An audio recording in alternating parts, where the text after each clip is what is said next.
Welcome to Alive in Healthcare. My name is Lillian DeFries, and today we're talking about limiting beliefs. Well, hopefully we'll end up with empowering beliefs, but we'll start off with the limiting beliefs. What are limiting beliefs? These are beliefs that we've learned to take in as a truth, which don't serve us. So we have this belief maybe that we're not good enough, for example. And what we need to do is take a look at, based on that belief, whatever belief you have, what are the behaviors you are demonstrating? What are the things you're doing? So for example, if you believe you're not good enough, you might just end up saying, well, I'm not going to apply for a certain job, I'm not going to go on this certain date, I'm not going to do a certain project because I'm not good enough.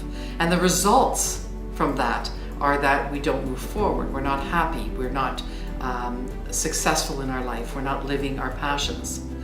So the way to change that is to first of all look at the results that we want.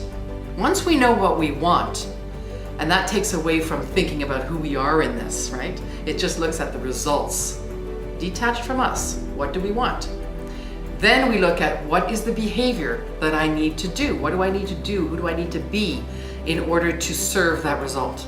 When I get excited about the result and all the behaviors that I need to do to accomplish this, I get excited inside because I start to look at things differently from the end instead of from the beginning.